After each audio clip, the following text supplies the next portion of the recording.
Halo, assalamualaikum warahmatullahi wabarakatuh. Kembali lagi di channel Budidaya ISR. Apa kabarnya teman-teman sekalian? Semoga teman-teman yang menonton video ini dalam keadaan sehat walafiat dan ikan-ikan gurame yang teman-teman budidayakan, baik itu di kolam beton ataupun di kolam terpal, juga dalam keadaan sehat. Baik teman-teman, di video kali ini saya ingin membahas bagaimana cara agar kita dapat keuntungan dari budidaya ikan gurame skala rumahan yang kolamnya itu tidak terlalu besar dan jumlah tebar benihnya itu tidak banyak. Jadi di sini saya akan menjelaskan berdasarkan apa yang saya terapkan di kolam ikan gurame saya dan apa saja yang saya lakukan di budidaya ikan gurame skala rumahan saya. Jadi teman-teman, yang harus teman-teman pahami ya sebelum terjun ke usaha budidaya ikan gurame, yang pertama, kita harus menjadi pembudidaya ikan gurame yang baik dan benar. Jangan hanya memikirkan keuntungan saja, tapi pikirkan kita itu sebagai orang yang bisa merawat ikan sampai ikan itu dewasa dan dijual sampailah dikonsumsi oleh konsumen ikan gurame.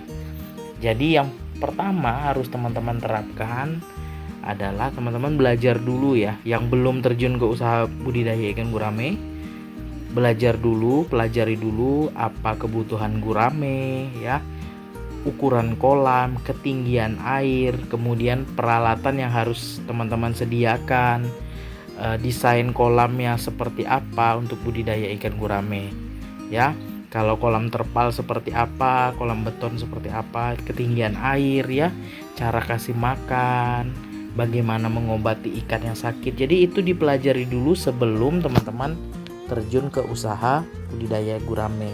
Jangan langsung kita praktek. Takutnya seperti ini teman-teman, karena kita tidak mengetahui ya, misalnya kita langsung bikin aja ukuran kolam, tidak memikirkan ketinggian air, kemudian kita kasih makannya sembarangan. Yang terjadi adalah ikan guramenya pertumbuhannya lambat, kemudian ikannya cepat sakit ya, kena penyakit dan akhirnya mati. Kita akan rugi teman-teman.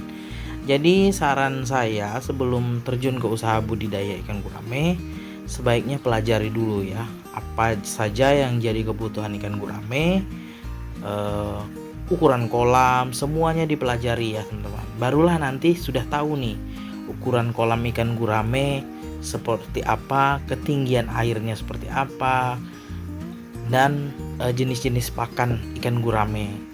Nah, nanti sudah paham baru bikin kolam nih teman-teman. Kalau kolam yang baik menurut saya ya, menurut saya pribadi itu paling minimal di ukuran 3 meter, lebarnya 1 meter, tinggi airnya 1 meter teman-teman. Tinggi air ya, bukan tinggi kolam. Tapi kalau tinggi kolamnya 120, kita isi 1 meter airnya, itu bagus teman-teman. Dan kalau desain kolam untuk kolam beton, sebaiknya di bagian dasarnya itu mengerucut ya, mengerucut ke tengah. Kemudian di tengah itu ada lubang pembuangan, itu central drain namanya teman-teman. Jadi di situ kotoran mengumpul, nanti kita tinggal buka keran dan kotorannya akan keluar. Nah seperti itu ya. Jadi supaya kita dapat untung dengan kolam yang kecil, yang pertama kita harus jadi pembudidaya ikan gurame yang baik dan benar dulu ya. Dengan kita bikin kolam, kita kasih makannya asal-asalan, perawatannya belum tahu, jadi ya ikannya akan mati teman-teman, dan kita akan rugi ya. Kita beli pelet sekian ratus ribu, ikannya mati. Jadi seperti itu teman-teman. Kemudian yang kedua, kita melakukan perawatan rutin ya. Jadi saran saya kalau misalnya teman-teman sudah bikin kolam, berjalan nih budidaya ikan guramenya, sediakan satu buku untuk catatan ya. Catatan misalnya tanggal berapa kalian ganti air. Misalnya kalian ganti air itu tanggal 1, kemudian tanggal 1 berikutnya itu wajib ganti air lagi. Nah, jadi kita punya catatan ya perawatan kolam ikan gurame. Kemudian kita sediakan serokan ya untuk membersihkan permukaan air kolam ikan gurame ya, supaya ikan guramenya nyaman di dalam kolam dan ikannya pertumbuhannya akan bagus teman-teman. Kemudian selanjutnya kita budidaya ikan gurame jangan tergantung sama pakan pelet saja ya, kita harus menyediakan pakan alternatif. Itulah yang sering saya bahas di video-video saya, pakan alternatif daun talas, daun pepaya. Itulah yang saya sering bahas karena konsep budidaya yang saya lakukan adalah skala rumahan dengan kolam tidak terlalu besar dan jumlah tebar tidak terlalu banyak. Tentu saja mengakalinya seperti itu teman-teman ya, dengan lebih banyak diberi pakan alternatif. Sebenarnya kalau budidaya ikan gurame skala besar juga seperti itu teman-teman, tapi bedanya skala besar itu memang dia ada target ya, 12 bulan harus panen. Tapi kalau kita skala rumahan ya 13 bulan 14 bulan itu nggak masalah. Yang penting kos pengeluaran uang kita ya, pengeluaran untuk membeli pakan pelet itu tidak berlebihan ya. Biasanya rata-rata per kolam itu saya menghabiskan sekitar 400 ribuan teman-teman untuk pakan pelet, itu sudah termasuk benih teman-teman. Nah, jadi seperti itu ya, kita lebih banyak memberi makan ikan gurame dengan pakan alternatif. Biasanya kalau saya itu di usia ikan dari awal tebar sampai usia 4 bulan itu memang pelet ya, banyak pelet. Kemudian di usia 4 bulan itu baru diajari pakan alternatif daun talas. Jadi dikasih daun talas terus. Seminggu tetap saya kasih pakan pelet 3-5 kali dalam seminggu. Baik itu pagi ya, pagi kalau saya kasih pagi ya, sorenya itu pakan alternatif. Kalau misalnya paginya alternatif, sorenya kasih pakan pelet.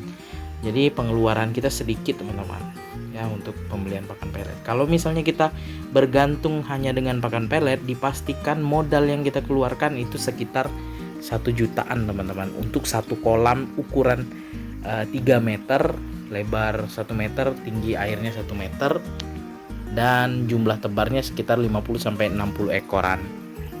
Selanjutnya yang harus kita terapkan agar kita dapat keuntungan besar dari budidaya ikan gurame skala rumahan dengan ikan yang kita pelihara tidak banyak, itu kita menjual ikan yang kita budidayakan itu langsung ke konsumen teman-teman, tidak ke tengkulak. Nah biasanya kalau kita jual langsung ke konsumen ini memang repotnya kita harus mencari pembeli ya di sosial media, baik itu Facebook, Instagram, WA ya, dan sosial media lainnya, atau dari mulut ke mulut teman kita dan lain sebagainya teman-teman. Jadi repotnya di situ ya, kita harus memasarkan ikan yang kita pelihara. Tapi kelebihannya adalah harga jualnya tinggi teman-teman. Saya biasanya jual ikan gurame yang saya pelihara itu per kilogramnya di angka 50-70 ribuan teman-teman, tergantung dari negosiasi dengan pelanggan ya. Kadang ya jarak tempuhnya agak jauh, saya minta lebihkan sedikit ya, misalnya di angka 60 ribu ya, atau 70 ribu, tergantung jarak tempuh lah ya. Nah, dan juga tergantung banyak ikan yang dipesan. Kalau di atas 5 kg ya mungkin harganya sedikit turun ya, tapi biasanya tidak di bawah 50 ribuan teman-teman. Misalnya 55 ribu ya, sampai 60 ribuan lah, seperti itulah.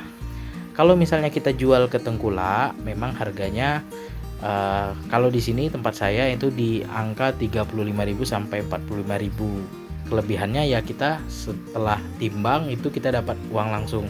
Kalau misalnya jual ke konsumen itu kita berulang-ulang ya panennya. Kalau misalnya hari ini tidak ada permintaan, ya ikan masih ada di kolam dan tetap kita pelihara sampai konsumen benar-benar ada ya beli ikan kita. Jadi itulah cara saya ya, yang saya terapkan di budidaya ikan gurame skala rumahan ini, sehingga saya dapat untung lumayan besar.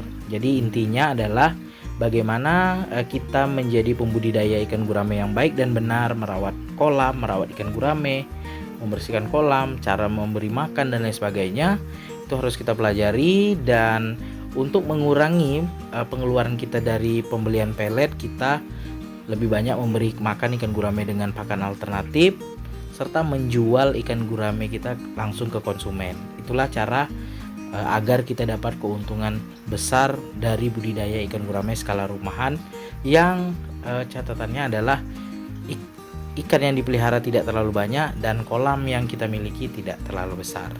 Oke teman-teman, sekian dulu video saya kali ini, semoga bermanfaat. Jangan lupa dukung terus channel Budidaya ISR dengan cara subscribe, like, komen, serta share videonya agar channel Budidaya ISR dapat berkembang dan terus menginspirasi teman-teman sekalian.